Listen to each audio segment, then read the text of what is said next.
La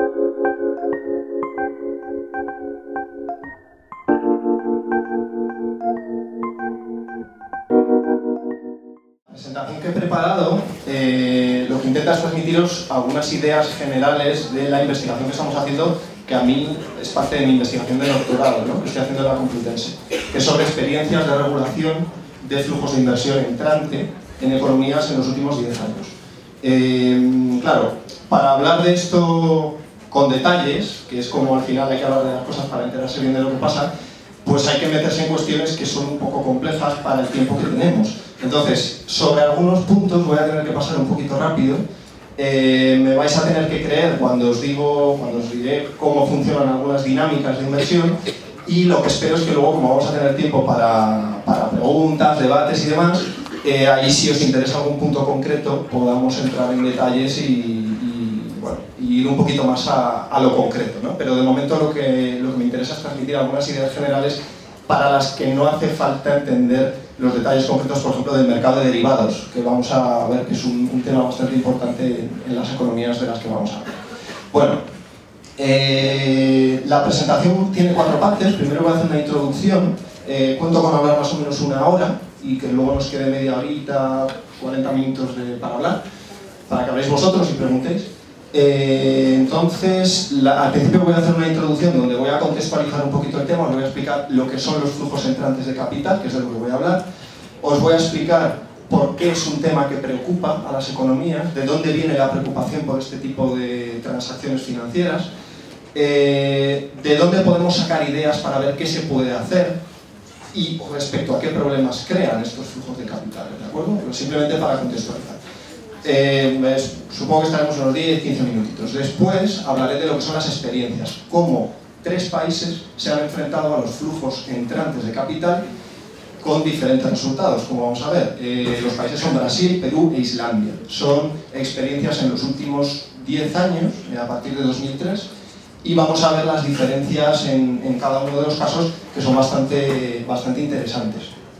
Después vamos a hablar un poquito de si han sido o no efectivas estas políticas en estos países, y por último intentaremos hacer en los últimos 10-15 minutitos una comparación de los 3 casos para sacar alguna idea general que llevarnos a casa. Mi idea es que lleguéis al final con la mente fresca para enteraros de las ideas finales, que para mí es lo importante.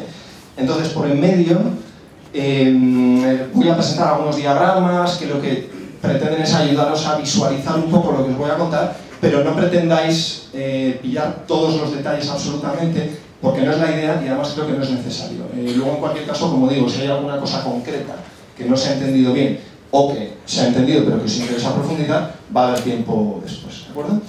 Bueno, pues vamos con una pequeña introducción. Lo primero es el concepto. Yo lo que analizo con mi director, el equipo que estamos haciendo la tesis, son los flujos entrantes brutos de capital.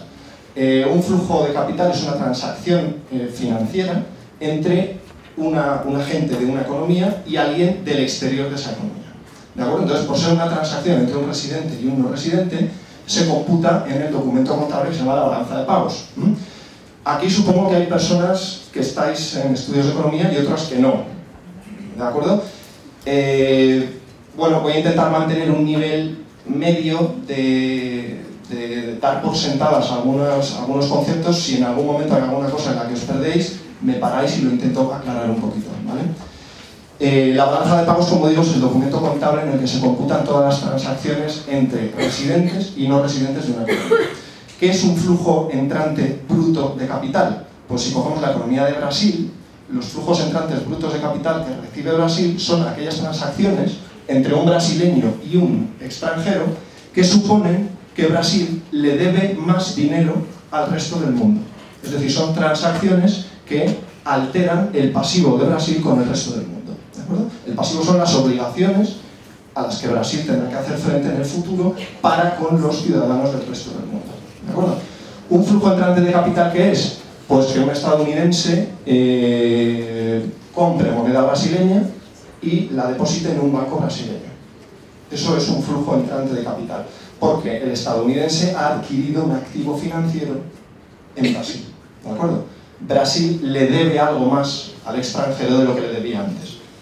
le debe el dinero que el extranjero ha depositado en el banco brasileño. ¿De acuerdo? Eso es un flujo entrante de capital. Otro flujo entrante de capital, cuando un español compra una acción de Petrobras. Petrobras es una empresa brasileña que cotiza en el mercado en Brasil. Si yo voy, compro moneda brasileña y compro una acción de Petrobras, eso es un flujo entrante de capital, ¿de acuerdo? Esas son las transacciones que nos ocupan. Bueno, ¿por qué podría ser interesante para algún país regular estas transacciones? En principio parece que toda la inversión que llegue a un país, todas las personas que estén interesadas en poner su dinero en una economía como la brasileña, a priori uno piensa que puede ser positivo, ¿no?, para la economía de Brasil. Es financiación que tienes. Esto es cierto, pero vamos a ver que esto tiene también riesgos, ¿de acuerdo? Lo que pasa es que para ver qué riesgos tiene, podemos acudir a varias fuentes. Podemos acudir a la teoría económica para que nos dé ideas, podemos acudir a la experiencia histórica para ver qué ha pasado. Vamos a ver muy rápidamente qué sacamos de ambas vías. Respecto a la teoría económica, nos podríamos fijar, por ejemplo, en lo que dice la teoría del equilibrio general. El equilibrio general parte, lo que le caracteriza, para lo que nos interesa a nosotros, que es el comercio de activos financieros, es un concepto muy concreto de lo que es la incertidumbre respecto al futuro. Para los que se mueven en el marco teórico del equilibrio general, del equilibrio competitivo, el futuro es algo así como una lotería en la que tú no sabes lo que va a ocurrir, pero sí que sabes las posibilidades que pueden suceder y la probabilidad con la que cada una de esas posibilidades se puede dar en la realidad, ¿de acuerdo? Entonces, en ese marco conceptual, el comercio de activos financieros, las transacciones financieras, se visualizan como una manera que utilizan las personas, los agentes, para cubrirse de la incertidumbre del futuro. Yo no sé lo que va a ocurrir, pero como sé todas las posibilidades y las probabilidades de cada una de ellas, puedo cubrirme de los posibles quebrantos que me puedan ocasionar esas situaciones en el futuro comprando activos financieros, por ejemplo un seguro, invirtiendo en un determinado activo que me va a reportar unos beneficios, etc. Entonces, en ese marco no hay ninguna idea sobre por qué sería útil regular los flujos de capital, porque según la teoría del equilibrio general, con mercados perfectos, que cumplen una serie de hipótesis bastante restrictivas, los mercados funcionan a la perfección en el sentido de que permiten que los agentes se distribuyan entre ellos de manera óptima los activos disponibles. Es decir, que una regulación de los flujos de capital no aportaría nada, lo único que haría sería empeorar el funcionamiento del mercado. El mercado lo estaría haciendo a la perfección para distribuir todos los activos entre los agentes, a fin de que los agentes se puedan asegurar frente al futuro, que es desconocido, pero diríamos que domesticable, ¿no? Dentro de este concepto de incertidumbre se abre una puerta para la utilidad de los controles de capitales si reconocemos que a veces los mercados no son perfectos. Entonces, cuando tienen determinadas imperfecciones, que de hecho son las que presentan en la realidad, sí que se abre una vía para que una regulación de los flujos de capital pueda mejorar el funcionamiento de los mercados, ¿de acuerdo? Hay otras opciones teóricas, por ejemplo, aquellas propuestas teóricas que ya parten de entrada de otro concepto de incertidumbre, que es un concepto menos domesticado, sería un concepto, digamos que nos iríamos a la referencia de Keynes, en los años 30, después Minsky, otros de los que se denominan post-keynesianos han tomado este concepto, y en ese ámbito se asume que la economía está poblada de personas, que somos nosotros, que tomamos decisiones en un contexto de incertidumbre radical, es decir, no tenemos ni idea de lo que puede ocurrir en el futuro, y eso hace que nuestras decisiones estén totalmente sesgadas pues, por nuestras inclinaciones, por nuestras ideas, por nuestra experiencia pasada, por lo que hace el vecino, en suma, por nuestra falta de conocimiento objetivo respecto al futuro, porque el futuro no se puede conocer objetivamente. Entonces, en este marco sí que se reconoce que una regulación preventiva puede tener mucho sentido, ¿de acuerdo? Porque nada garantiza que la no regulación vaya a ofrecer un resultado bueno para todos. Algo que sí promete a priori la teoría del equilibrio general cuando los mercados son perfectos. Entonces, siguiendo con este segundo marco teórico, que a nosotros nos parece más útil para entender lo que pasa en la realidad, ya vemos que sí que puede haber motivos para regular los flujos de capital. Pero vamos más allá de la teoría económica, vamos a la experiencia histórica. ¿Qué pasa si analizamos lo que ha ocurrido a lo largo de la historia? Bueno, pues en primer lugar se ve que hay una asociación sólida, en términos históricos, entre épocas en las que ha habido una facilidad para la circulación de capitales, es decir, facilidad para llevar a cabo transacciones internacionales con activos financieros, por un lado, y inestabilidad financiera y crisis por el otro. Esto es una cosa constatada en bastante bibliografía reciente, sobre todo hay un libro que se llama Esta vez es diferente, de Reinhard y Rogoff, donde analizan desde el siglo XVI todos los episodios de crisis financieras y se ve que hay una asociación bastante clara de estas crisis con los periodos en los que ha sido más fácil mover activos financieros de un lado para otro. También tenemos literatura que lo que analiza es el comportamiento de los actores en los mercados financieros. Por ejemplo, hay un libro que se llama Espíritus Animales, Animal Spirits, de Schiller y Akerlof, en el que se explora cómo la conducta de los agentes en los mercados financieros, una conducta que individualmente es entendible, de acuerdo a la información que tienen los agentes cuando toman decisiones, pues esas conductas individuales, en términos agregados, pueden generar un comportamiento que para el conjunto de la economía es claramente perjudicial, como por ejemplo burbujas de activos financieros, burbujas en el mercado inmobiliario, movimientos en masa de los inversores que generan problemas macroeconómicos para las economías. Y por último, la última fuente de la literatura interesante es simplemente digamos, el recuento, el relato de experiencias históricas concretas de crisis financieras que han venido digamos, reforzadas por la existencia de fuertes flujos de capital, entrantes y salientes, ¿de acuerdo? Sobre todo a partir de los años 90 del siglo pasado, cuando la liberalización financiera alcanza gran parte del mundo, de los países desarrollados y de los países en desarrollo, las crisis se van sucediendo. Tenemos la crisis en México, la crisis, bueno, Brasil tuvo una crisis en el año 98, el impago de la deuda de Rusia afectó a toda América Latina en el año 98, a países que estaban financieramente sanos, como era el caso de Perú. Tenemos la crisis de Argentina a principios de los 2000, tenemos la crisis asiática a finales de los 90, es decir, una sucesión de episodios en los que podemos ver qué riesgos habían traído los flujos entrantes de capital. ¿De acuerdo? Bueno, entonces, a partir de las ideas de la teoría y a partir del catálogo de experiencias al que tenemos acceso, podemos hacer como si dijéramos un mapa de, bueno, qué riesgos comportan los flujos entrantes de capital. ¿De acuerdo? ¿Por qué un país querría protegerse de esos riesgos? Entonces, para ver esto, vamos a hacer un pequeño esquema muy simple. Esto es una economía y esto es la inversión que entra. Estos serían los flujos brutos entrantes de capital que llegan a la economía. Muy esquemáticamente, estos flujos de capital o bien llegan a las empresas que captan esta financiación, por ejemplo, cuando las personas compran acciones, ¿de acuerdo? O bien esta financiación llega a los bancos. Repito que este esquema es muy esquemático, ¿eh? Los bancos, ¿qué hacen con estos fondos que han captado? Pues o bien se los ofrecen a las empresas para financiarla, o bien se los ofrecen a las familias.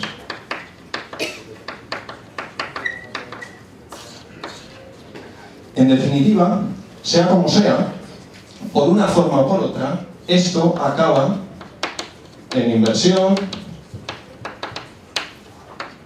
en consumo, aquí tenemos crédito, ¿de acuerdo? Lo que tenemos es que los flujos entrantes de capital, el primer efecto que tienen es impulsar la demanda, por varias vías, estimulan la economía, son gasolina para la maquinaria económica, ¿de acuerdo? Bueno, esto en principio no es malo, a no ser que el Banco Central estime que la economía se está sobrecalentando, ¿de acuerdo? Y en ese caso los flujos de capital son un combustible que no deja de llegar y que puede generar problemas en la gestión macroeconómica, porque cuando la economía empieza a ir demasiado rápido hay cosas que se pueden desajustar, ¿de acuerdo? Entonces un primer problema es que los flujos de inversión pueden acelerar la demanda en las economías y ponerla fuera del control de las autoridades monetarias. Sobre todo pueden desequilibrarla. ¿Cuáles son los siguientes problemas? Que por el hecho de impulsar esa demanda, en todos estos puntos se pueden empezar a acumular riesgos. ¿Qué riesgos? Bueno, cuando los bancos crecen mucho de tamaño porque consiguen mucha financiación y prestan mucho dinero, puede ocurrir que los créditos que dan empiecen a no ser tan buenos como lo eran antes de la llegada de los flujos de capital. Eso es algo que conocemos bien aquí en España. Cuando un banco crece muy rápido, es fácil que los créditos que da empiecen a no ser demasiado buenos. Es decir, estás acumulando riesgos de morosidad en el futuro. Eso es un riesgo que se empieza a acumular, facilitado por los flujos potentes entrantes de inversión. Si las familias se endeudan mucho, podemos tener un problema de sobreendeudamiento de las familias. Eso también lo conocemos aquí en España. ¿De acuerdo? En general, por lo tanto, además de que la economía se puede sobreacelerar, lo que tenemos es que los agentes pueden empezar a acumular algunos riesgos. Bien, pues, ¿por qué, digamos, o dónde una economía estaría interesada en intervenir para mitigar estos problemas que generan los flujos de capital? Bueno, pues las economías lo que intentarían sería mitigar un poco la entrada de flujos de inversión o poner algunos obstáculos o desincentivar algunos determinados comportamientos para que no se generen riesgos ni aquí, ni aquí, ni aquí. Es decir, desacelerar un poco la maquinaria y evitar que se empiecen a acumular riesgos. Ese sería el objetivo de la regulación de los flujos de capital, muy esquemáticamente, ¿vale? Si os fijáis, el último término de lo que se trata con esta regulación es de aislar en cierto modo a la economía de los vaivenes de los flujos de inversión. Porque fijaos que aquí hemos hablado de los problemas cuando los flujos llegan, pero muchos de esos problemas, los que tienen que ver con los riesgos, se materializan no cuando los flujos llegan, sino cuando los flujos se van. ¿De acuerdo? Cuando los flujos están llegando, el crédito crece y la economía se puede descontrolar, pero el auténtico problema puede venir, además de aquí, cuando los flujos dejan de llegar, se retiran los inversores y entonces de repente te quedas sin crédito, te quedas sin demanda, te quedas sin financiación para el consumo, la economía se para, las empresas dejan de tener pedidos, tienen que rescindir puestos de trabajo, las familias dejan de tener ingresos, empiezan a impagar sus préstamos, los bancos tienen problemas, hay que rescatarlos. De todo eso sabemos bastante aquí. Entonces esos problemas se crean cuando llegan los flujos y muchas veces se materializan cuando los flujos se van. Cuando decimos que los flujos se van, lo que estamos diciendo es que los inversores que llegaron desinvierten y se retiran. Aquel que compró acciones las vende. Aquel que metió su dinero en un banco lo saca y se lo lleva. Esos son lo que se llaman flujos brutos entrantes negativos. Es decir, cuando lo que la economía le debe al exterior no aumenta, sino que disminuye. Esa reversión de los flujos es lo que a veces materializa todos los riesgos. Bueno, pues ya hemos visto por qué podría ser interesante regular los flujos de capital y cuáles serían los objetivos que podría tener un país y cómo podría actuar. ¿De qué maneras puede actuar un país para intentar regular los flujos?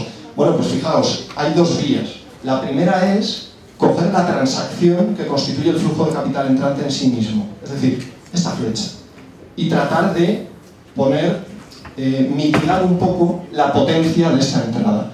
Eso se puede hacer de varias maneras. Por ejemplo, se le puede poner un impuesto a la gente que está aquí, en este lado, al que está metiendo el dinero. También se le puede poner un impuesto al que lo recibe. En cualquier caso, se puede intentar actuar aquí. Esto es lo que vamos a llamar medidas directas. Pero también se puede tratar de actuar aquí. Porque fijaos que esta inversión que entra porque los bancos y las empresas tienen hacia dónde canalizarla. Por tanto, una manera indirecta de mitigar la potencia en la entrada de inversión es mitigar las canalizaciones que bancos y empresas encuentran a la hora de colocar esa financiación hacia las familias, por ejemplo, hacia la inversión. Entonces, otra manera de actuar, que vamos a llamar indirecta, es actuar aquí. Coges a los bancos, sin hablar de los inversores extranjeros, pero coges a los bancos y les dices, bueno, pues vamos a limitar el crecimiento del crédito que vais a dar. Entonces el banco, al no poder dar tanto crédito de más, va a dejar de tratar de captar tanta inversión nueva para financiar ese crédito. Entonces son las dos vías de actuación. ¿Qué tipos de herramientas se usan? Pues a veces se usan herramientas que se llaman administrativas o de cantidades, es decir, se puede poner un límite. La inversión de tal tipo no puede superar tal volumen al año o al trimestre. Eso es una restricción administrativa, una limitación, ¿de acuerdo? O, en este ámbito, el crédito no puede superar o no puede crecer más del 3%, más del 4%, más del 10%. Y otra forma, que es la que en la práctica se utiliza más, son lo que se llaman regulaciones de precios. No pongo limitaciones, sino que impongo un coste. Entonces los agentes, si quieren seguir, por ejemplo, prestando, pueden hacerlo, pero yo le impongo un coste superior. Puede ser un impuesto, puede ser un requerimiento de reservas, puede ser un requerimiento de capital, algo que le exija un esfuerzo y que por tanto desincentive según qué comportamientos, bien por parte de los agentes domésticos o bien por parte del agente externo, origen del flujo, ¿vale? Bueno, muy bien.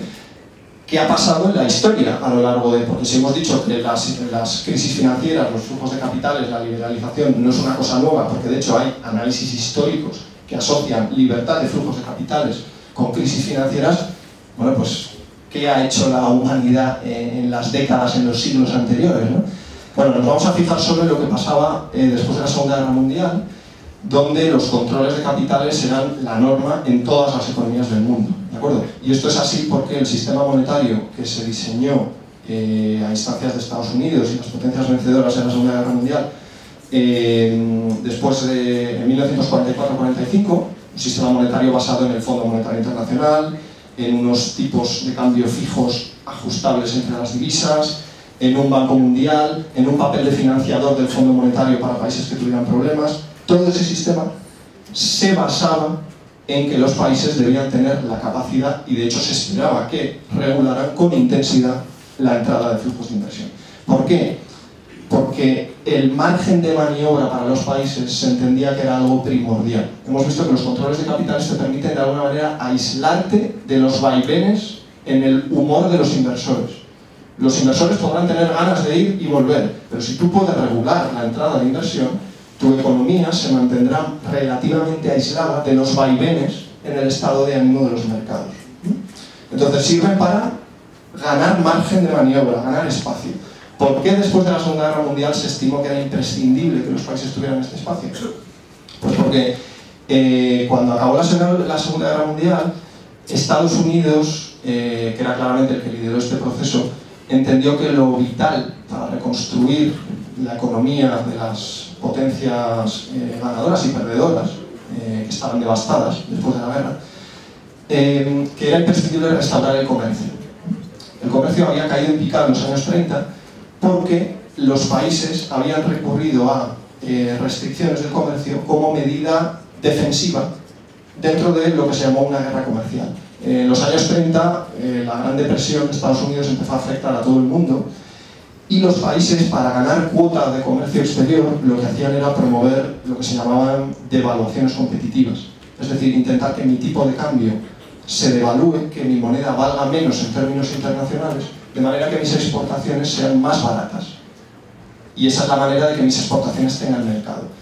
El problema es que eso solo funciona si lo hace un país, pero si lo tratan de hacer todos, al final lo que resulta es que nadie exporta, porque todo el mundo intenta ganar cuota de mercado perjudicando a los demás, y el resultado final es que tú devalúas tu tipo de cambio, pues entonces yo pongo una restricción a que entren tus productos en mi país. E intento devaluar el mío, para robarte cuota de mercado a ti. Y tú me respondes restringiendo las importaciones. Con lo cual al final los países se van quedando aislados comercialmente, y Estados Unidos entendió que eso había contribuido a generar un caldo de cultivo en el que, en último término, pues, las relaciones internacionales se deterioraron tanto que explotó la Segunda Guerra Mundial, ¿no? El análisis de Estados Unidos era que un mundo estable, que además quería liderar él como país vencedor, un mundo estable debía tener un comercio que vinculara a los países y que los hiciera todos más dependientes los unos de los otros y más prósperos. Estados Unidos en primer lugar, claro. Para restaurar el comercio hacía falta un tipo de cambio fijo, para que los países no tuvieran la tentación de recurrir a restringir el comercio cuando los otros países, motu propio, decidían devaluar su tipo de cambio. Entonces, un tipo de cambio fijo era el objetivo, y solamente era posible si permitías que los países se aislaran de los inversores extranjeros para poder seguir las políticas económicas que creyeran convenientes. Y ahí es donde entraban los flujos de capital que tenían que estar controlados. Si tú no controlas la entrada y salida de flujos de capital, no puedes pretender que los países mantengan un tipo de cambio fijo y a la vez puedan seguir la política económica que desean. Y esto era deseable porque los países debían poder compatibilizar objetivos de política económica interna, objetivos de redistribución, objetivos de política social, objetivos de expandir la demanda cuando había un déficit de demanda desde el gobierno. Para que todo esto fuera posible era necesario aislar a los gobiernos de la presión de los inversores exteriores y por tanto los flujos de capital debían restringirse. Entonces, el control de flujos de capital fue la norma hasta 1973. En 1973 se deshace el sistema monetario internacional que se había diseñado después de la Segunda Guerra Mundial y los países, cada vez en mayor número, empiezan a tener un tipo de cambio flexible, con mayor o menor grado de intervención, pero un tipo de cambio que fluctúa en función de la oferta y demanda en los mercados de divisas internacionales. Muy bien, entonces, cuando el tipo de cambio se convierte en flexible, el control de capitales se convierte en opcional. Ya no es una parte consustancial del sistema monetario, sino que es una política que queda a discreción de las autoridades. Es decir, ahora la regulación de capitales se puede aplicar o se puede no aplicar. Cada país decide. Cada país decide o hay limitaciones legales. Lo cierto es que el único marco vinculante legal para los países es el que establece el Fondo Monetario Internacional. Y este marco permite la aplicación de controles de capitales. ¿De acuerdo? Entonces, el Fondo Monetario Internacional legalmente no puede obstaculizar la implantación de este tipo de medidas. De hecho, lo ha obstaculizado y ha promovido durante los años 80 y 90 la liberalización de los flujos de capital en todos los países en desarrollo y países de América Latina, en Asia, de manera generalizada. Pero digamos que su postura ahora, su postura política, se ha acomodado más a su estatuto legal y ahora tiene una posición relativamente pragmática en la que acepta que los controles de capitales pueden ser necesarios en determinadas circunstancias, eso sí lo recomienda como último recurso, pero reconoce que es una medida que puede ser útil. Hay otros marcos legales que sí que restringen las oportunidades para regular los capitales. Por ejemplo, si eres un país de la Unión Europea, no puedes restringir los flujos de capitales, porque la libertad de circulación de capitales es una de las señas de identidad de la Unión Europea. Si eres de la OCDE te va a presionar fuertemente para que no restrinjan las transacciones internacionales. Si tienes firmados tratados de libre comercio, en según qué tratados, por ejemplo con Estados Unidos, es posible que tengas alguna restricción, porque el tratado te impide regular hasta donde a ti te podría resultar interesante regular los flujos de capital. ¿De acuerdo? Entonces, el contexto actual es un contexto en el que vemos que hay motivos para que un país regule los capitales, basados en la experiencia sobre todo, en que esta medida ha dejado de ser la generalidad en el mundo para ser algo discrecional, que es a criterio de los países aplicarlo o no, y que, por tanto, depende de cada país la decisión. ¿De acuerdo? Entonces, lo que vamos a ver ahora son tres formas distintas de afrontar estos riesgos a los que hemos hecho referencia en términos generales a través de la regulación de los flujos entrantes de capital. ¿Vale?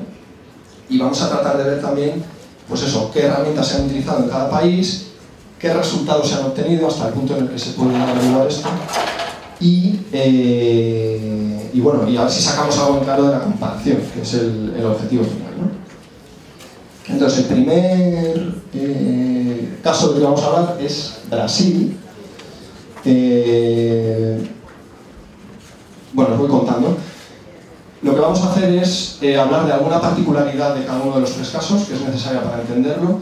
Después vamos a ver cómo son los flujos que han llegado y vamos a intentar hacernos una idea de un mapa de carreteras de las vías de entrada a estos tres países, ¿de acuerdo? Para ver cómo los inversores entran, ¿vale? Por dónde entra la liquidez, por dónde pueden venir los riesgos para estos países. Y después, en este mapa de carreteras, dónde han actuado los gobiernos y con qué tipo de medidas. ¿Vale? Bueno, dos cosas que hay que tener en cuenta de Brasil son, la primera, tiene unos mercados financieros muy desarrollados, lo cual quiere decir que las formas de invertir en Brasil son variadas, complejas, muy interrelacionadas, hay muchos intermediarios, muchos actores, muchos bancos, muchos dealers, hay mucho movimiento, ¿de acuerdo? Y después, en parte como consecuencia de lo anterior, hay un mercado muy activo que es decisivo para entender la dinámica de inversión entrante de derivados. nos interesan los derivados de tipo de cambio, concretamente los futuros. Lo voy a decir brevemente y luego, como digo, después tenemos tiempo de entrar más en detalle. Un futuro es un contrato entre dos partes, según el cual las dos partes acuerdan una compraventa de divisas en una fecha futura. ¿De acuerdo? Es decir, hoy tú y yo nos juntamos, firmamos un contrato que se llama futuro de tipo de cambio, y entonces yo digo que te voy a entregar dentro de 2 meses 20.000 dólares. Y tú me vas a entregar lo que valgan esos 20.000 dólares a un tipo de cambio que ponemos en el contrato. ¿De acuerdo? Es una compraventa a plazo a un tipo de cambio prefijado. ¿Por qué quiero hacer yo eso? Bueno, pues porque yo dentro de 2 meses necesito vender 20.000 dólares y necesito comprar euros, pero no quiero esperar a dentro de 2 meses para saber a qué precio los voy a poder vender. Esa incertidumbre me molesta. Entonces lo que hago es firmar un futuro que lo que hace es, me asegura ya un precio. ¿De acuerdo? ¿Cuál es el kit de la cuestión? Que ese precio, cuando llegue la fecha en que yo te voy a dar los dólares y tú me vas a dar los euros, ese tipo de cambio que nosotros hemos pactado por escrito, en general no va a ser igual que el tipo de cambio vigente el día en el que nos intercambiemos las monedas. ¿De acuerdo? Es decir, habremos firmado un tipo de cambio X y el día en que nos cambiemos dólares por euros, el tipo de cambio del mercado será el que sea. ¿Eso qué consecuencia tiene? Que o bien tú o bien yo estamos saliendo ganando y el otro perdiendo. ¿De acuerdo? Hay alguien que está obteniendo una cantidad de moneda más barata de lo que la podría obtener si ese día la comprara en el mercado. Y el otro más cara. Por tanto, la idea del futuro es que es un contrato que las partes hacen o bien para asegurarse o bien para apostar, pero que en cualquier caso comporta que hay un ganador y un perdedor. ¿De acuerdo? Esta es la idea que vamos a dejar de momento. Entonces, pasamos ya a ver cómo han sido los flujos de Brasil. Estos son los flujos brutos entrantes que ha recibido Brasil desde el año 2000 hasta el año 2013. Los diagramas que vamos a ver, ¿se ven bien los colores? ¿Sí, no?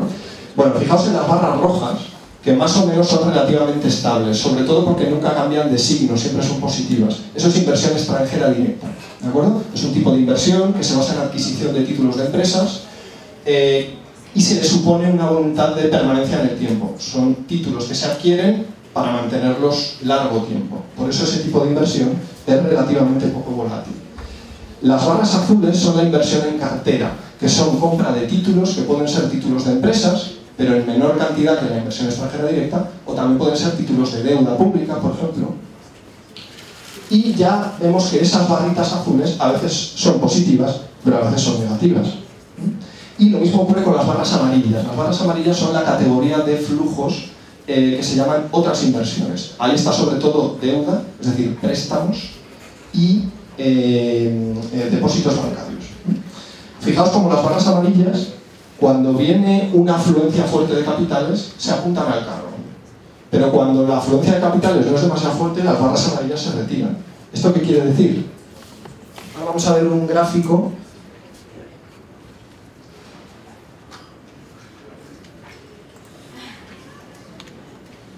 de lo que serían las barras azules, ¿de acuerdo? Esto es la inversión en cartera. Las barras que ahí eran azules ahora son las rojas más en detalle. Aquí estamos hablando solo de inversión en cartera. Fijaos como las barras rojas suben muy rápidamente en la época del auge, pero luego hay momentos en que se vuelven negativas. ¿Qué significa? Aquí el pasivo está creciendo, están llegando inversores nuevos. Aquí el pasivo está disminuyendo, los inversores que llegaron se están yendo. Pero aquí vuelven a llegar. Fijaos como antes la oscilación es constante. Se alternan periodos en que los inversores entran con periodos en los que esos inversores salen. Este es el tipo de comportamiento oscilatorio que a las autoridades les preocupa, porque son ese tipo de variaciones las que pueden desequilibrar la economía, ¿vale?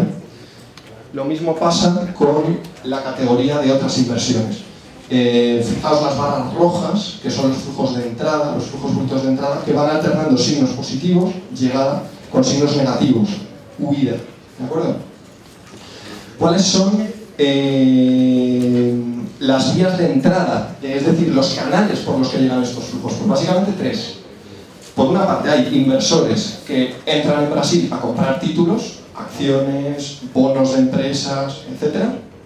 Después hay inversores que se meten en el mercado de derivados para apostar. Eso ha sido una vía frecuente de intentar ganar dinero en Brasil.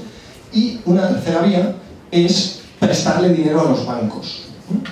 Entonces vamos a ver un esquema en el que están representadas estas vías. Es un poco lioso a primera vista, pero vamos a ver que lo que nos interesa yo creo que es fácil de captar y ayuda después a hacer las comparaciones. Bueno, id siguiéndome y yo creo que lo conseguimos entender. Este es el inversor extranjero cuando todavía no ha entrado en el país. Aquí cambia moneda, compra moneda brasileña, y aquí es el inversor extranjero que ya está dentro del país. ¿De acuerdo? Este inversor extranjero ya dentro del país puede comprar títulos o puede invertir en el mercado de futuros. Esas son las dos primeras vías. La tercera es que el inversor extranjero, sin necesidad de comprar reales brasileños, le presta dinero a los bancos.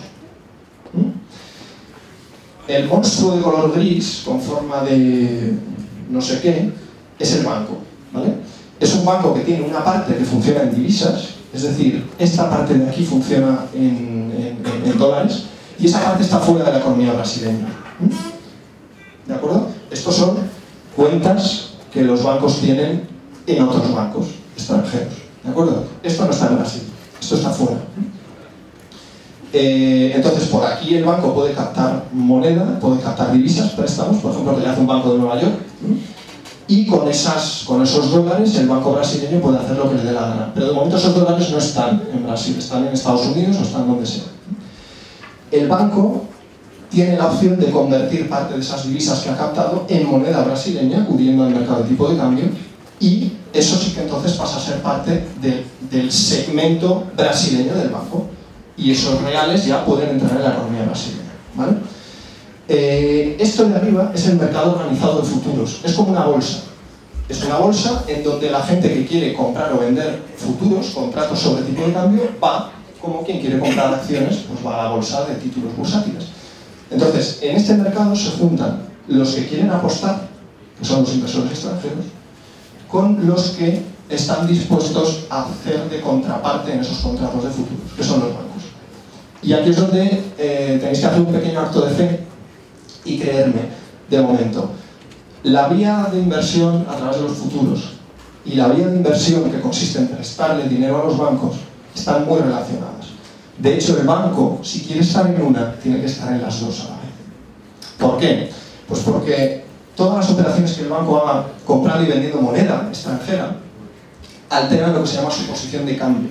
Su posición de cambio es un concepto, diríamos, contable del balance de los bancos que tiene en cuenta cuánta moneda estoy comprando y cuánta moneda estoy vendiendo, tanto ahora como a futuro. La cuestión es que los bancos, por regulación bancaria, tienen la obligación de no dejar que se le descompense demasiado su posición de cambio. Es decir, si compro mucha moneda, tengo que vender también bastante moneda, porque si no estoy acumulando moneda, sobre todo si es una moneda, hablamos de moneda extranjera, ¿de acuerdo? ¿Qué ocurre? Que el banco, para poder comprar todos los dólares futuros que están ofreciendo los inversores extranjeros que quieren apostar, para poder hacer esto, el banco necesita darle salida a estos dólares futuros. Si no consigue otro contrato futuro que les dé salida a esos dólares futuros, la vía que tiene para darle salida es esta de aquí. El vínculo es un poco complejo, pero esto lo que se llama es una cobertura sintética que el banco hace de las operaciones con futuros, que implica pedir prestados dólares, comprar con ellos moneda brasileña, esa moneda brasileña la invierto y cuando me rinde lo que me tiene que rendir la inversión, recibo reales brasileños que van a ir a este inversor y con los dólares que me da ese inversor devuelvo el préstamo. Es un poco complicado, pero la idea que quiero que mantengáis es que la vía normal de inversión en la que uno piensa es la central, el inversor extranjero compra títulos del tipo que sea, y las otras dos vías están íntimamente relacionadas. Una no puede funcionar si no funciona al mismo tiempo la otra, porque es el banco el que tiene que estar presente en ambas, y si el banco no está, este inversor no puede vender dólares futuros porque no hay nadie que se los compre. ¿De acuerdo? Bueno, ¿dónde están los riesgos en estas dinámicas de inversión? Pues en el caso de Brasil el riesgo más importante es el de apreciación del tipo de cambio.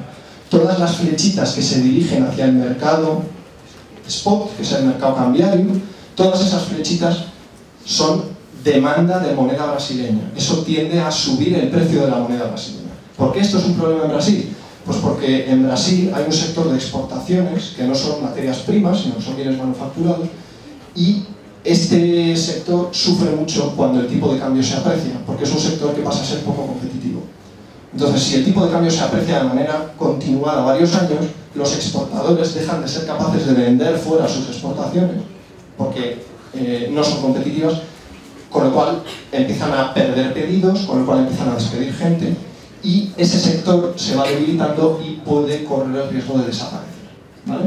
Entonces, eso es un temor, sobre todo para el Ministerio de Economía, que ve cómo una parte importante de la economía se va debilitando a medida que el tipo de cambio se va apreciando. Por lo tanto, para el Ministerio de Economía lo más acuciante era el tipo de cambio. Y después el Banco Central se preocupa de los riesgos que están por esa zona. ¿Cuáles son esos riesgos? Bueno, si hay mucho dinero que llega a través de inversores extranjeros a comprar títulos, aquí podemos tener un peligro de burbuja, ¿vale? Hay mucha gente queriendo comprar, van subiendo los precios, es un riesgo el que se cree una burbuja bursátil. Por ejemplo, como la burbuja.com en Estados Unidos. Después, los bancos, en su actividad normal, lo que hacen es prestar a hogares y empresas. Si prestan mucho, hay un riesgo. Es decir, cuando crece mucho el crédito, el banco puede estar incurriendo en riesgos por dar préstamos no demasiado bien dados. Eso parecía que era una práctica que empezaba a tener lugar en Brasil. Se empezaban a dar préstamos para comprar coches a 8 años. 60 meses, 70 meses, 80 meses. Las autoridades empezaban a decir, bueno, estos préstamos empiezan a ser un poco demasiado arriesgados, ¿no? Por otro lado, si miramos a las empresas y a los hogares, si hay mucho crédito, las empresas y los hogares pueden estar sobreendeudándose. Todos esos riesgos son los riesgos de los que se preocupaba principalmente el Banco Central. Bueno, entonces, ¿qué se hace? Pues entre el Banco Central y el Ministerio de Economía tratan de poner parches a estas dinámicas de inversión. Entonces vamos a ver que ponen dos tipos de parches. Medidas directas, que son, como hemos dicho, coger la transacción que supone el flujo de entrada de capital y poner un obstáculo. El IOF es el acrónimo de Impuesto de Operaciones Financieras. Es un impuesto. Entonces, es un impuesto que se pone aquí cuando el inversor contrata un futuro. Aquí, cuando el inversor compra un título de renta fija o renta variable. Aquí, cuando el inversor no residente intenta hacer la trampa de invertir como inversión extranjera y cuando ya ha invertido, sin pagar impuesto, dice, ah, bueno, ahora quiero cambiar el dinero, ya no quiero hacer inversión extranjera, ahora voy a comprar deuda. Bueno, pues entonces aquí te pillo también, pongo un impuesto. Y por último, aquí cojo al banco cuando está captando financiación externa. Entonces el IOF es un impuesto que se cobra o bien al inversor extranjero o bien al receptor de la inversión, en este caso el banco, ¿vale? Para tratar de aminorar el grosor de estas flechas. ¿De acuerdo? Se ve, ¿no? ¿Cuáles son las vías indirectas?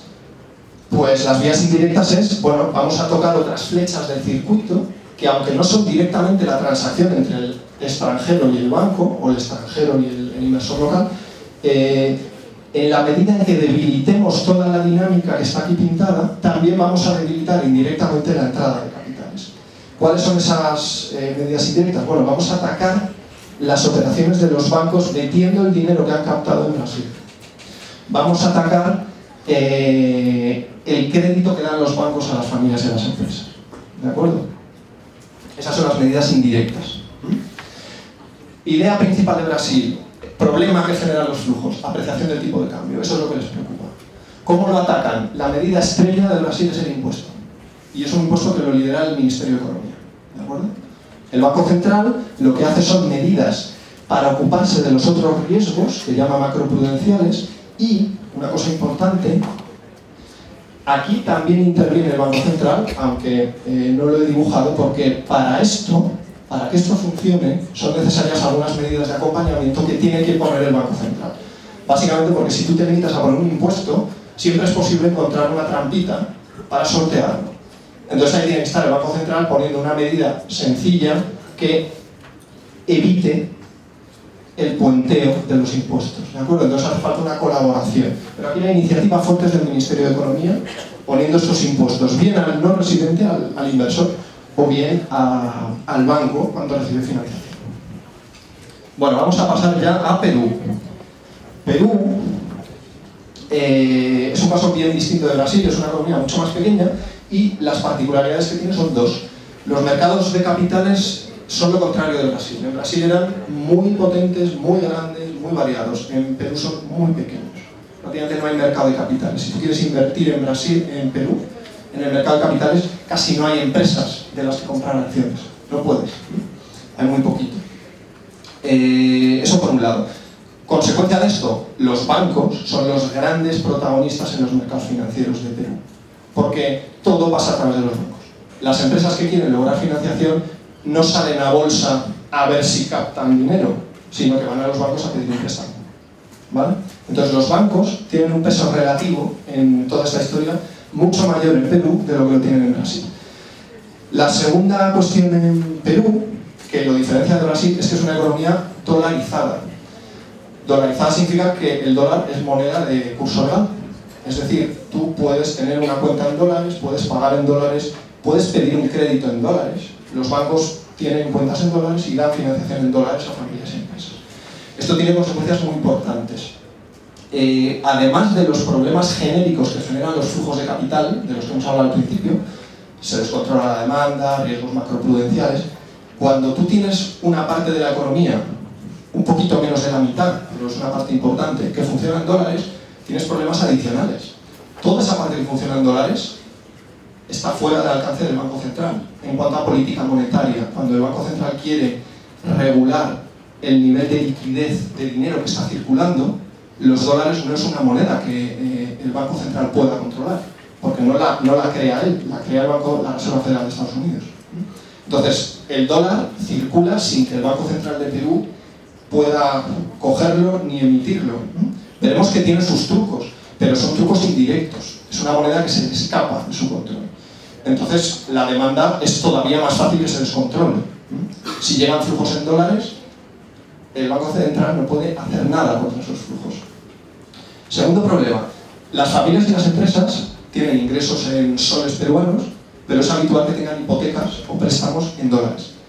¿Esto qué significa? Que cada mes, para pagar la cuota del préstamo, tienen que ir al mercado de cambio, comprar dólares y pagárselos al banco. ¿Qué pasa si el tipo de cambio se desploma? Pues que la cuota del préstamo que a ti te suponía 500 soles al final de mes, ahora de repente te supone 800. Ostras, es un riesgo serio de que si hay una alteración importante del tipo de cambio, voy a incumplir mis pagos con el banco. Entonces, las familias y las empresas tienen un riesgo serio que se llama riesgo de cambio. Y los bancos también, por el hecho de prestar dólares a personas y empresas que ganan soles peruanos, están incurriendo en un riesgo, porque esas personas quizá no les podrán pagar. Entonces, los bancos se arriesgan mucho cuando manejan dólares pidiéndolos prestados fuera y prestándolos a su vez en el interior de Perú. ¿De acuerdo? Entonces, vamos a ver que el gran problema en Perú es la dolarización. Es lo que más asusta. No es la apreciación del tipo de cambio, sino es la dolarización. ¿Cuáles son las vías para entrar en Perú? Pues de nuevo tres. La primera, como la primera de Brasil, el inversor que compra soles peruanos para comprar títulos en la bolsa, que es muy escasa. ¿De acuerdo? La segunda vía, prestarle dólares a los bancos. En este caso, los dólares no tienes por qué prestárselos fuera, se los puedes prestar en Perú, porque en Perú son legales. La tercera vía, invertir en derivados. Pero ¿no habías dicho que los mercados de capitales son pequeños? Son pequeños, pero hay mercado de derivados. Lo que pasa es que no es un mercado organizado. Es un mercado que se hace siempre a través de los bancos. Realmente no hay mercado de derivados como en Brasil, no hay una bolsa de derivados. Pero si tú quieres contratar un derivado de tipo de cambio, tú vas al banco, hola, buenos días, quiero firmar un contrato de compraventa futuro de dólares a cambio de soles peruanos. Y el banco te lo ofrece. Entonces esa vía de entrada también está. Lo que pasa es que es una vía mucho más opaca que en el caso de Brasil, porque no es un mercado organizado, es un mercado en el que hay muy poca información, muy poca transparencia, no se sabe exactamente quién está haciendo las operaciones. Estos son los flujos que llegan a Perú. Fijaos que las barras rojas aquí son en proporción más importantes respecto al total de lo que lo eran en Brasil. ¿De acuerdo? Los flujos entrantes son mayoritariamente inversión extranjera. Hay muchas empresas mineras que están absorbiendo gran parte del interés de los inversores internacionales, que meten dinero para empresas extractivas, sobre todo el sector minero. Fijaos qué pequeñas son las barritas de inversión en cartera. Es lógico, es que hay muy pocas cosas en las que invertir. Puedes comprar alguna acción de alguna empresa, pero generalmente las personas que compran acciones de empresas compran acciones de empresas mineras, que es lo que hay, y las compran para tenerlas largo tiempo. Entonces, esta compra de acciones en volúmenes pequeños, etcétera, es rara.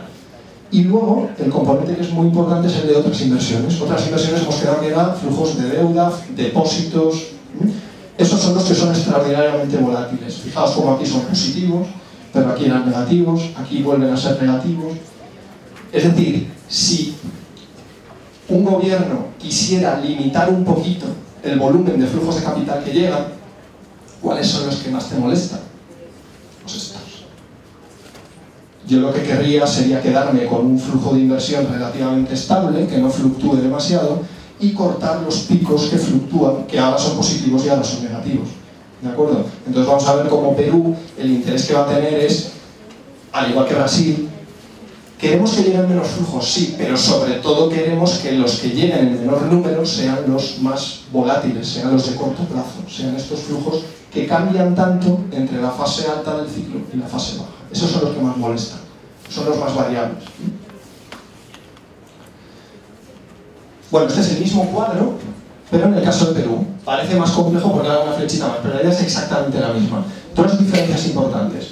Lo que en Brasil era un mercado de derivados, aquí es parte del banco. ¿De acuerdo? Este es el mercado de derivados, que ahora es parte de los bancos. El banco doméstico, el banco peruano. Segunda diferencia, la parte del banco que funciona en dólares, ahora no está fuera de Perú, ahora está dentro. Esta es la frontera que separa Perú del exterior. Y ahora todo el banco está dentro de Perú, incluyendo su parte en dólares. ¿Vale? ¿Cuáles son los riesgos de todas estas vías? Bueno, perdón, vamos a situar primero las vías de nuevo. Tenemos al inversor no residente que entra, compra bonos del tesoro, compra títulos, compra depósitos en los bancos, en fin, hace lo que puede una vez que entra en Perú. ¿De acuerdo? Segunda vía, prestarle dólares a los bancos. Tercera vía, ir al mercado de derivados. ¿Vale?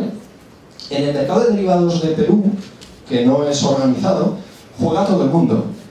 Hay familias que juegan a los derivados. Los fondos de pensiones también juegan a los derivados. Fijaos que hay muchas flechas que entran y salen. ¿Vale? El banco lo que intenta es cuadrar las flechas que entran con las flechas que salen. Él solo hace de intermediario. Si en algún momento entran demasiadas flechas, en comparación con las que salen, tiene un descuadro en sus posiciones de cambio. Las va a tener que ir a cubrir con la cobertura sintética de la que hemos hablado antes, que implica que tendrá que ir al mercado de cambio, pedir dólares prestados, reconfigurar todo. Pero el banco siempre lo que va a intentar es que las flechas que entran coincidan con las flechas que salen. Y él hacer simplemente de dealer. Contacto este y hago de intermediario. Ese es su objetivo. Vale, ¿dónde están los riesgos? Bueno, todos los flujos que lleguen en dólares son dolarización. Incrementan la parte de los bancos que funcionan en moneda extranjera. Por tanto, estos son especialmente arriesgados. Particularmente arriesgados son los flujos de corto plazo. ¿Cuál es el problema de que el banco tenga una parte enorme que funciona en dólares? Pues que si resulta que tiene que refinanciar parte de esta deuda en dólares y no lo consigue, el Banco Central no le va a poder ayudar, o le va a poder ayudar de manera muy limitada, porque el Banco Central tiene pocos dólares, los tiene como reservas y los tiene que conservar, ¿de acuerdo? Entonces, tener un banco que funciona en gran medida en dólares es muy arriesgado para una economía que no produce dólares, ¿vale? Por tanto, los controles de capitales aquí van a tratar de que esta flecha sea lo más débil posible. De nuevo vamos a poner medidas directas y medidas indirectas.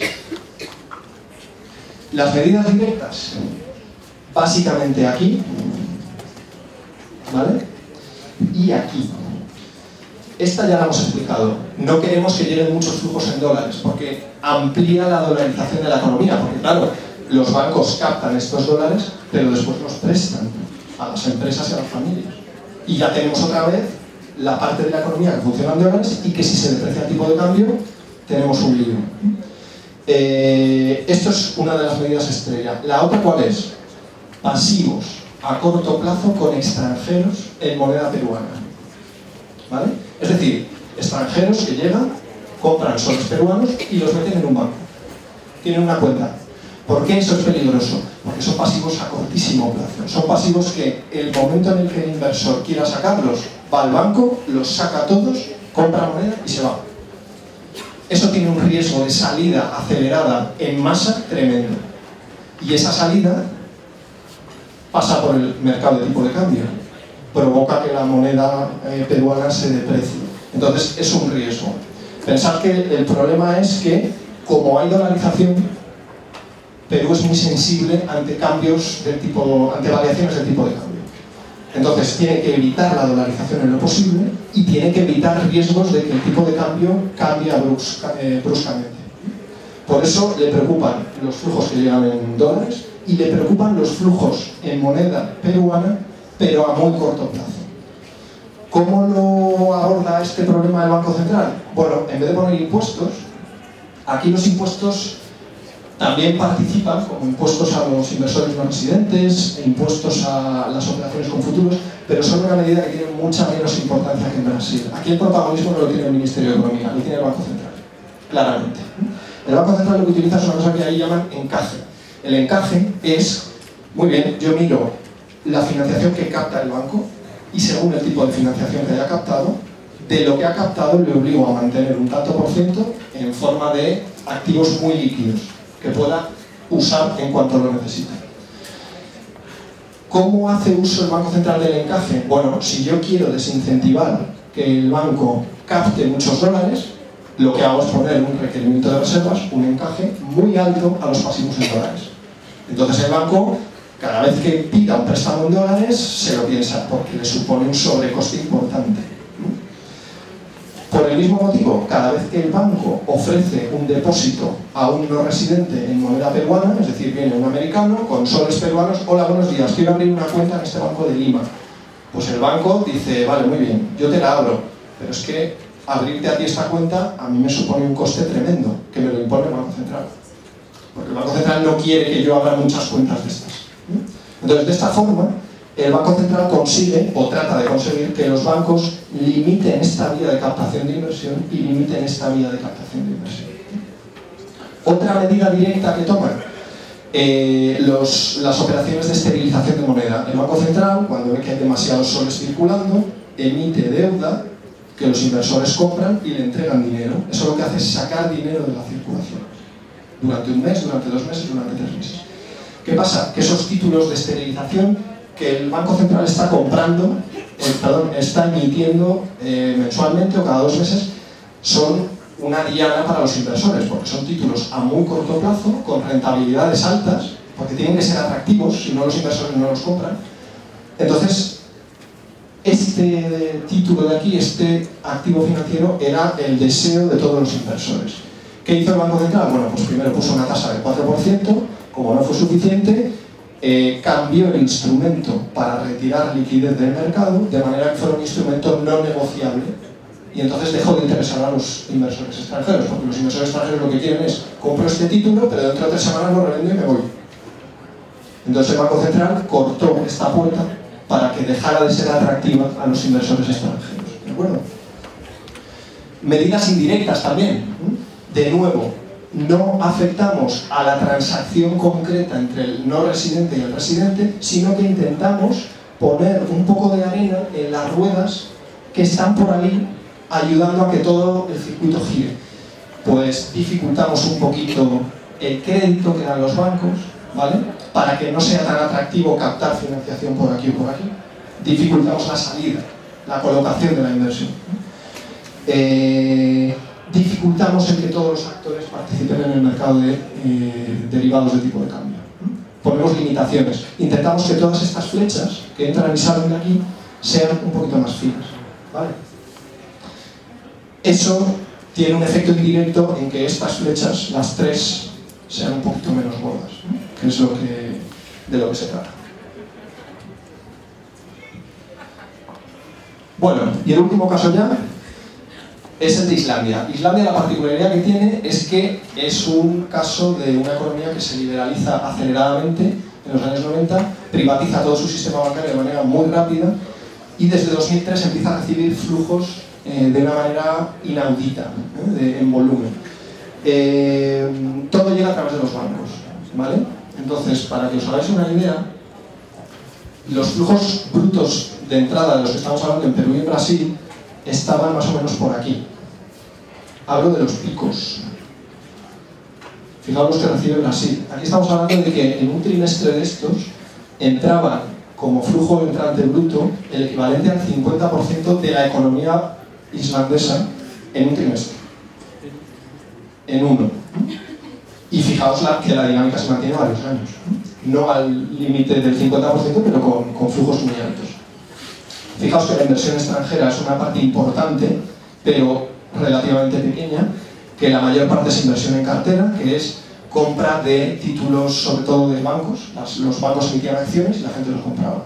Y en el último plazo, otras inversiones, depósitos y préstamos captados desde el exterior. ¿Cuáles son las vías de entrada? Todo pasa a través de los bancos. La primera vía es, como siempre, el inversor no residente que compra moneda islandesa, llega aquí y compra títulos de los bancos. Y aquí tenemos una burbuja, a empezar, ¿no? Aquí se crea una burbuja.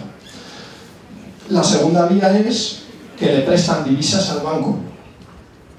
Fijaos dos diferencias con el caso de Brasil. Aquí no hay mercado de derivados. Ha desaparecido, ni fuera ni dentro del banco, no es relevante. Segunda diferencia, la parte en divisas de los bancos es enorme. O sea, está entre el 70 y el 80% del balance del banco. El banco vive fuera de Islandia. Por completo, prácticamente. Todo esto funciona fuera de Islandia, pero es un banco islandés.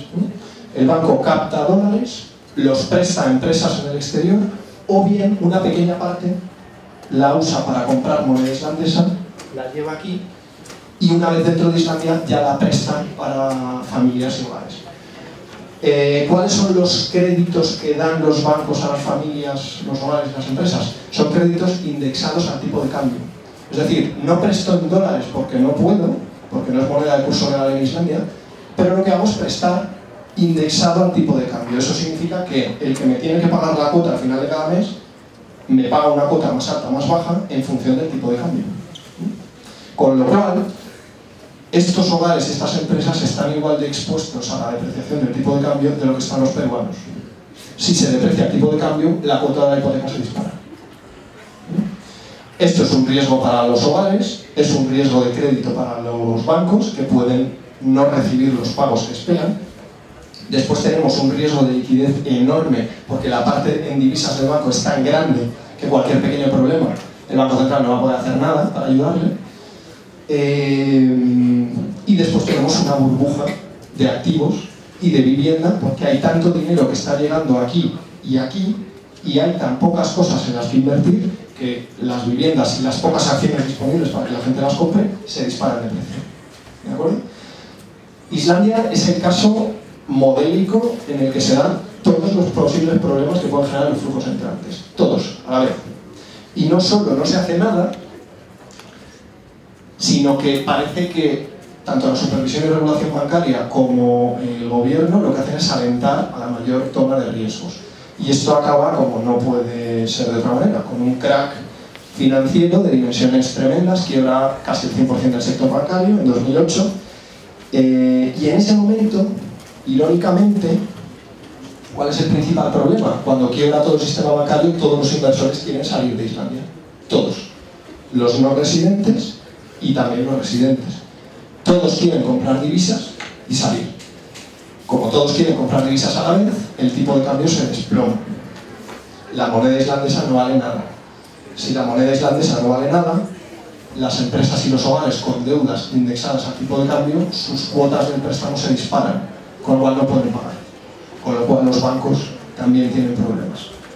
Es una tormenta perfecta en que los bancos quiebran en la parte extranjera y empiezan a tener problemas en la parte doméstica por el tipo de cambio. Y en ese momento, ¿qué hace Islandia? Ahora sí que regula los flujos de capitales. Cuando ya es tarde para regular la entrada y evitar que se acumulen los riesgos, lo que hace es poner una barrera a la salida, para evitar los males mayores derivados de que se deprecie el tipo de cambio.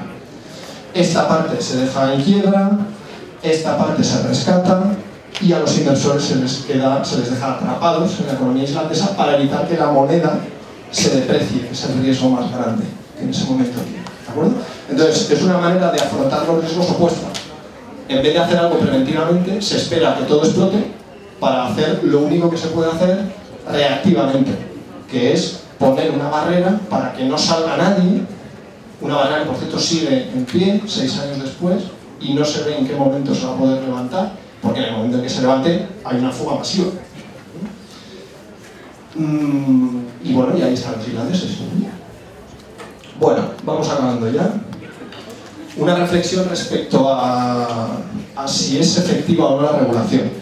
En Brasil y Perú es más difícil ver si ha sido o no efectiva, porque estamos hablando de una política que se aplica junto con otras muchas medidas y que lo que pretende es modular un poco la entrada de capitales. Entonces, atribuir un efecto claro a esta política es muy complicado, porque no puedes separar los efectos de los que son atribuibles a otras políticas que también están funcionando en ese momento, como la política monetaria, la política fiscal, los factores que afectan al estado de ánimo de los inversores en Estados Unidos. ¿Cómo separas exactamente la responsabilidad que tiene la regulación de capitales en el comportamiento de los flujos de capital? Es muy complicado. Entonces parece que sí que se habría conseguido que los flujos fueran un poquito a más largo plazo, es decir, recortar un poco los flujos más volátiles sí que parece que se habría conseguido, pero no hay un consenso en la gente que ha estudiado esto. Y yo de momento tampoco tengo una opinión muy clara. Cualitativamente, cuando tú hablas con las personas en Brasil y en Perú, sí que te da la sensación de que en Brasil se ha exprimido al máximo todo lo que se podía hacer, porque ha habido una coordinación bastante importante entre el Ministerio de Economía y el Banco Central y no han dejado ninguna vía de agua a la entrada de capitales. En cambio, en Perú solamente se ha puesto las pilas de manera intensa el Banco Central.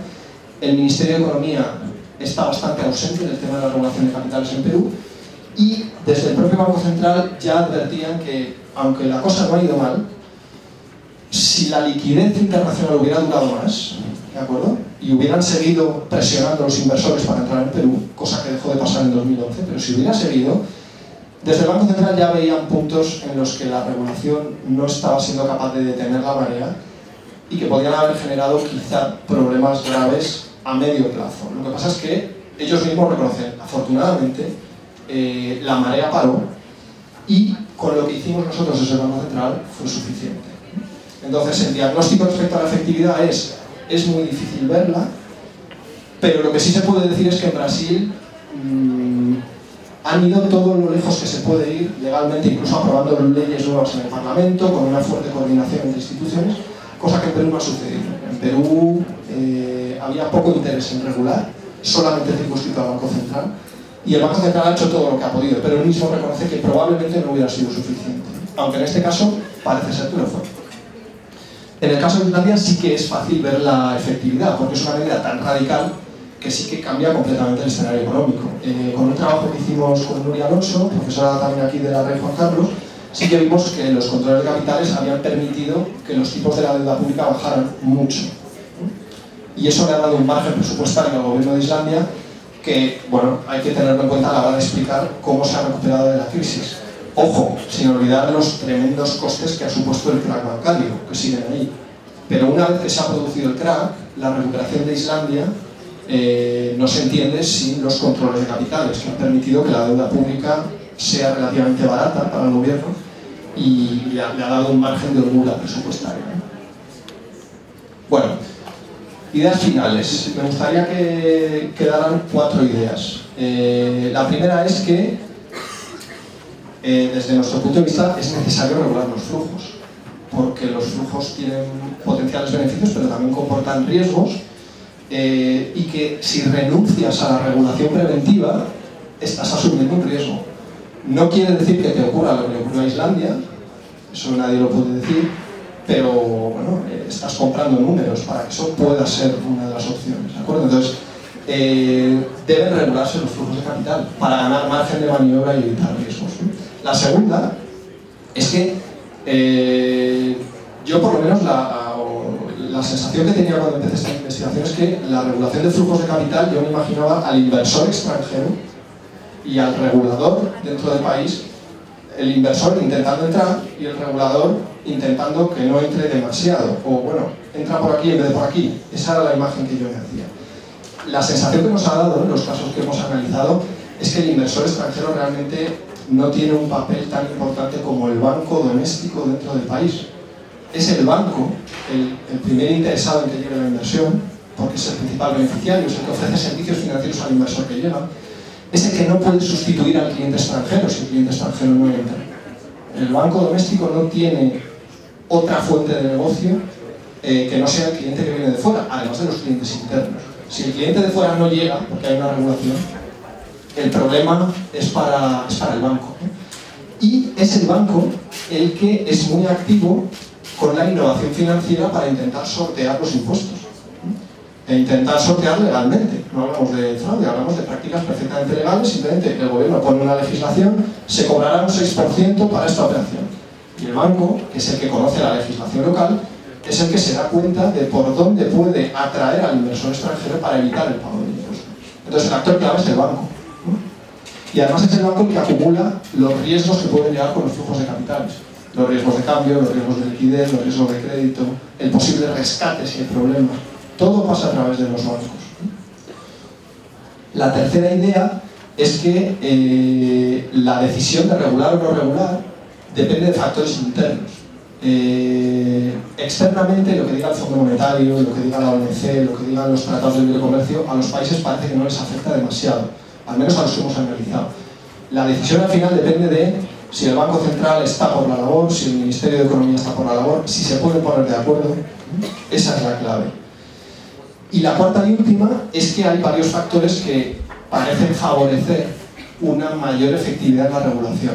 El primer factor es que cuantos más actores de las autoridades públicas estén por la labor con más instrumentos, más alcance va a tener la regulación que tú consigas aplicar. Lo que pasa es que también es más difícil ponerla en marcha. Brasil es un ejemplo en el que se ha llegado bastante lejos regulando, pero ha sido un proceso de años en el que el Ministerio de Economía y el Banco Central han tenido que ponerse de acuerdo y coordinarse. Y eso no ha sido fácil. Pero cuando lo han logrado, han conseguido llegar bastante lejos, porque eran un equipo bastante potente. En Perú, por el contrario, el acuerdo no era necesario porque el único que tenía interés en regular era el Banco Central y lo tuvo siempre. Entonces, desde el principio ha estado regulando dentro de su ámbito de competencia. Ahora bien, ha podido llegar hasta donde ha podido llegar. El alcance ha sido más limitado, ¿vale? Después, son importantísimos los aprendizajes previos. Brasil y Perú lo que han hecho es rediseñar una regulación que venían aplicando desde los años 90. El impuesto de operaciones financieras de Brasil existe desde los años 90. El encaje bancario en Perú también desde los años 90. Es decir, ninguno de los dos ha improvisado. Lo que han hecho es adaptar, pero sobre cosas que ya estaban funcionando. Es decir, no han inventado la rueda. Esto es una cosa importante. Una regulación de flujos de capital no es una cosa que se improvise.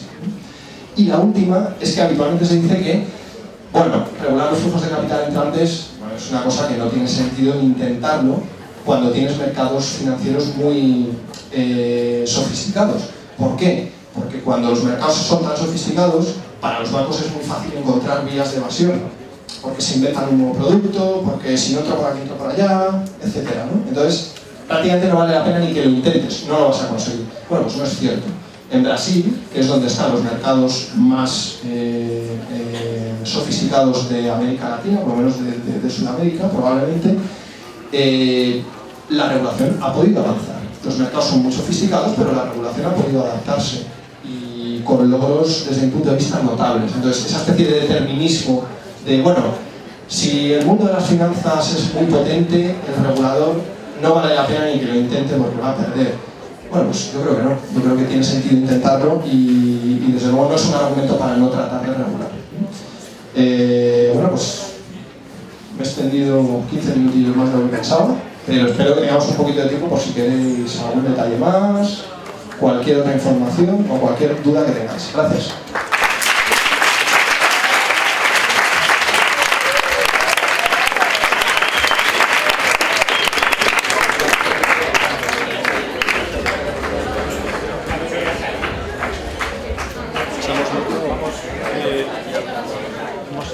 Si va a ser, te lo oyes. Perdón, hay consulta. Otras economías dolarizadas como Panamá o Ecuador no han puesto estos límites a la entrada de flujos. La pregunta es, ¿es la ley del mercado de derivados? Bueno, respecto a la segunda, no es que no tenga, sino que para explicar las dinámicas estas no era relevante. O sea, no fue una vía de entrada masiva de inversión como si lo fue en Perú y en Brasil, ¿de acuerdo? Entonces, para representar lo que me interesaba, no era útil porque la inversión en derivados era muy pequeña y la dinámica no requiere para ser explicada del mercado de derivados. Y respecto a la primera pregunta, no sé cómo de dolarizada está Panamá y Ecuador. La verdad es que lo desconozco. Tampoco sé exactamente cómo han sido los flujos que han llegado a Ecuador y a Panamá. En el caso de Perú la dolarización es bastante elevada, es todavía el 50%. Yo no sé si en Ecuador, ¿tú tienes idea? Sí, no, es que... Bueno, es que Ecuador y Panamá están los dos dolarizados. Completamente, ¿no? O sea, en Panamá, por ejemplo, se paga en balboas, un balboa $1, con lo cual ya está arreglado el asunto, ¿sabes? O sea que totalmente dolarizados. Entonces lo que ocurre es que han perdido totalmente el control de la política monetaria, pero que el problema está en que son economías, básicamente el caso de Panamá es un centro financiero que sirve, una parte importante es offshore y donde la parte de empresa industrial pues es muy reducida y no hay esos problemas, ¿no?, de país que se ve como algo emergente, ¿no? Entonces es muy seductor para que entren masivamente flujos de capital, pero si entraran, lo cierto es que aquello es como si fuera parte del territorio estadounidense. Entonces Ecuador es diferente porque el gobierno sí que tiene vía de acción, pero está dolarizado. O sea que estaríamos hablando de que en Panamá y en Ecuador lo que han hecho es asumir como normal una situación de la que en Perú todavía se quieren tratar de defender. En Perú todavía estarían tratando de mantener un cierto control de la política monetaria y la demanda, y en Panamá y Ecuador están a otro modelo. Están, sí. Más. ¿Habéis entendido todo? Yo quería preguntarte una cosa. A mí me han surgido muchos temas, ¿no? Porque es un tema bonito pero difícil, ¿eh? O sea, es verdad que... Pero bueno, le agradezco el esfuerzo que ha hecho a Pablo de intentar hacer fácil lo difícil, porque aparte se ve que tiene madera de buen profesor, ¿no? Pero yo le quería preguntar, claro, unas preguntas que tienen que ver con otras regiones. Unas partes son de Latinoamérica, ¿no? Hay otras regiones en Latinoamérica donde se está aplicando de forma, digamos, llamemos más radical el control de capitales. Por ejemplo, Venezuela tenía yo nociones de alumnos que no podían pagar la matrícula aquí en España porque directamente tenían un control, el CADIVI me parece que le llaman, que directamente va sobre particulares, es decir, que tienen que declarar las salidas de capital. Si quieren cambiar moneda no les dejan, tienen que pedir, hay unos límites al propio cambio individual, no han llegado hablando de los bancos. Creo que Argentina también estaba en esa línea, ¿no? Entonces tenían problemas para sacar los pesos y estaba todo el subterfugio legal, ¿no?, de préstamos en Uruguay para que los ricos pudieran sacar el dinero y toda esta historia. Quiero decir si puedes que cuentes algo de esos casos extremos, porque digamos que estás hablando de controles indirectos que son, digamos, dentro del mundo normal, o sea, se han aceptado, o sea, la comunidad internacional, pues digamos que ha entrado en esos países y ha aceptado que exista el control de capitales. Estos otros se han aceptado, pero claro, los países están muy frenados justamente por la existencia del control de capitales. Y el otro tema, que ya es más polémico, es Europa. Es Europa. Europa pues se mueve bajo la máxima de la liberalización de capitales y a lo mejor como contexto fronteras europeas, pues podríamos pensar en control de capitales. Pero ¿qué pasa cuando hay una región como España que tiene muchas dificultades económicas y decide aplicar unas políticas de corte muy diferente? Estoy hablando de un programa, digamos, electoral que está ahí, ¿no? Y eso pues probablemente implique pues mucho miedo por parte de muchos inversores. Algunos de los inversores ya tienen el miedo motivado por los de siempre, ¿no? Los bancos de inversión, JP Morgan ha sacado un informe negativo hacia la posible ascensión de Podemos al poder, y creo que lo hizo también Barclays. Como consecuencia de esos dos informes negativos ya hay, digamos, una cierta incertidumbre, que igual que le pasó a Lula en Brasil en su momento, ¿no? Que ya se empezaron a poner, bueno, pues al final hay una politización clarísima en este terreno. Pero me refiero a la dificultad que habría para que un país individualmente en Europa aplicase un control de capitales y las consecuencias que podría tener eso. Porque no nos olvidemos que nos movemos en un área integrada, ¿no? Pero bueno, yo lo veo un tema que yo no te pido que lo respondas siquiera, porque claro, es que es muy complejo, ¿no? Pero que está ahí, o sea, que es algo que puede pasar, ¿no? Y que yo me parece muy fácil decir, pues imponemos un control de capitales. Oye, primero estudiate todo lo que ha estudiado Pablo para ver las dificultades que ha tenido eso en países que gobiernan realmente su economía y son áreas integradas ya, y ellos tienen el poder de decisión, para después decir, España, en un área integrada, a ver qué capacidad tiene real para impedir el freno de salida de capitales del país si de verdad quiere producirse. Bueno, yo creo que es un tema muy interesante y a ver qué opinas. Bueno, efectivamente hay tela aquí. Para las dos próximas tesis doctorales, David, si quieren una para cada cosa, yo creo que da de sobra.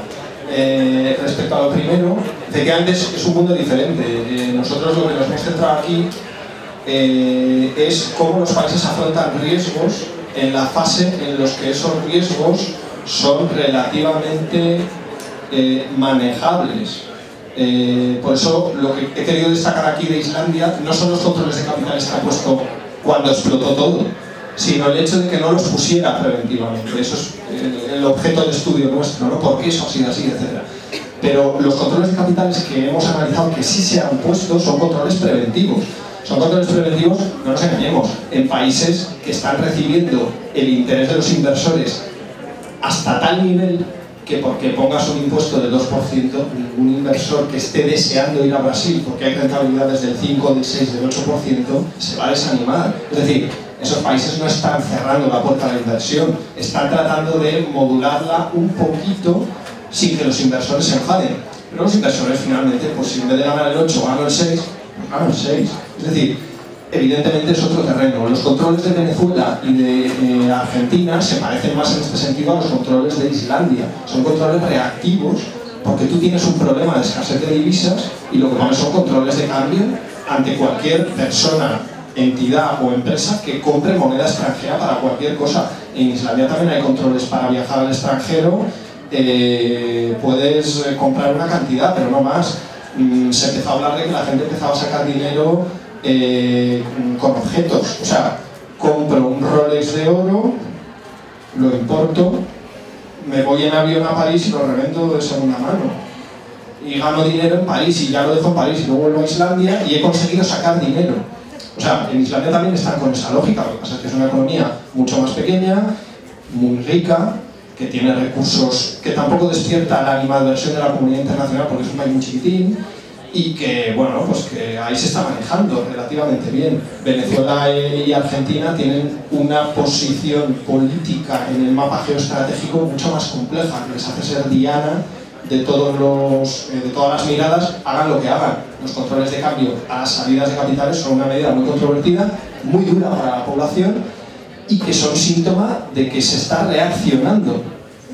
O sea, son una medida reactiva. Los controles de cambio de los que yo he hablado como una medida que los países pueden elegir poner o no poner, son una medida preventiva, no reactiva. Entonces, efectivamente, son dos mundos completamente diferentes.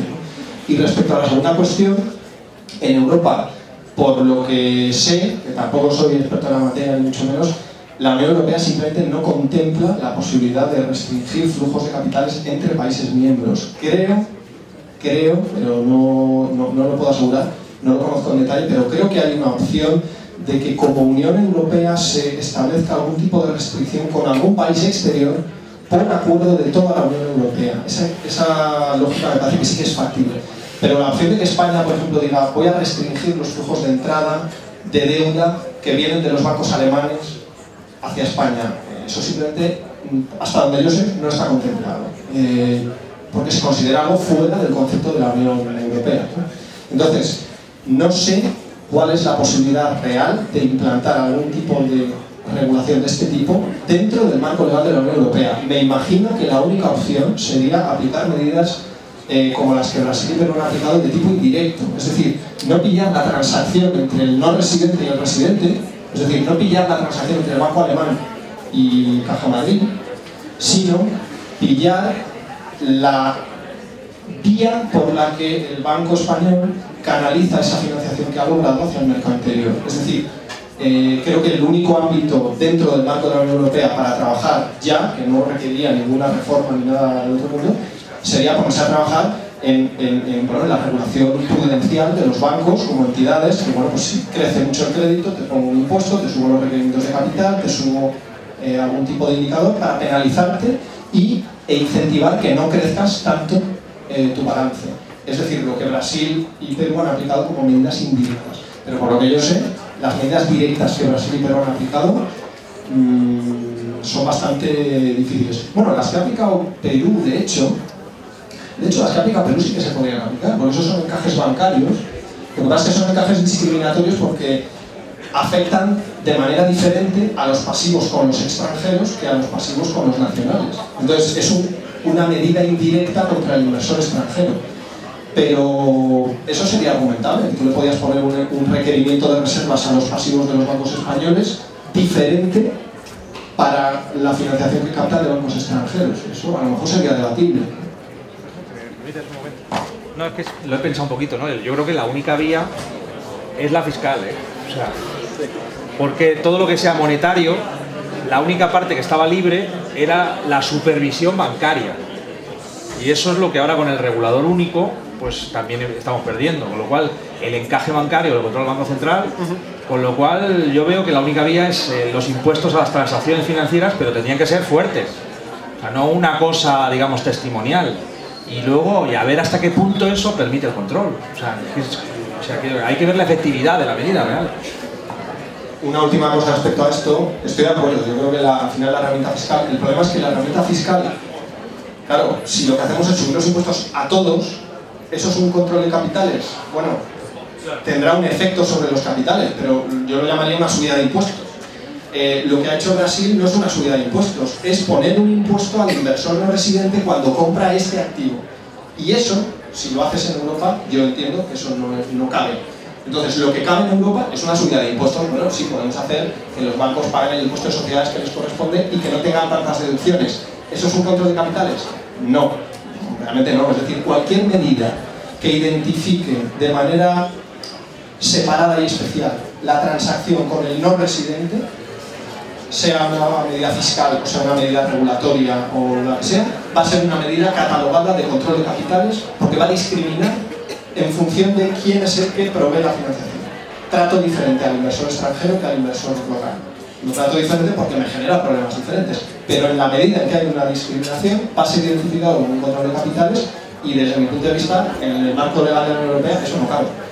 Que yo sepa, o sea que está complicado.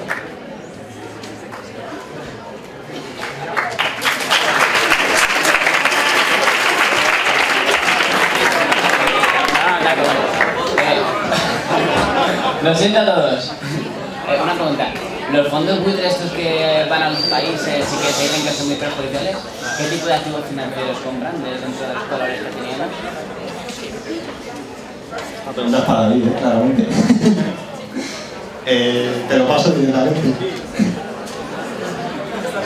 No, antes de que os vayáis, perdonad, ahora le contesto, pero perdonad, disculpad. He pasado unas hojas, ¿no? No sé si os han llegado. La habéis firmado todos, porque si no os quedáis fuera del día. Os digo, porque no la he firmado, que la vaya firmando. Bueno, la pregunta que nos hace Cristian al final ya tiene poco que ver con el control de capitales, ¿no? Pero está hablando de los fondos buitres. Los fondos buitres se han catalogado así, son fondos de inversión, pues podrían ser tipo hedge fund, ¿no? Y lo que hacen es que compran, son especializados en una compra específica.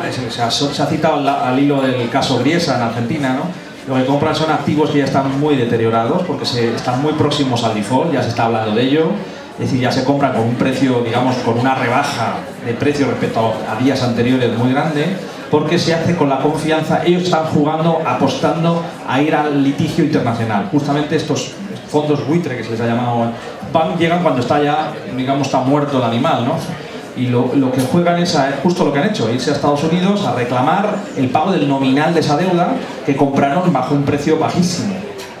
Lo que ocurre es que ha habido todo un conflicto internacional porque se llegó a un acuerdo, Argentina llegó a un acuerdo con la mayor parte de los acreedores, y estos fondos buitre han presionado y se ha bloqueado el pago al resto de los acreedores como consecuencia de la litigación de los fondos buitre. Bueno, yo creo que no sé si quieres decir más.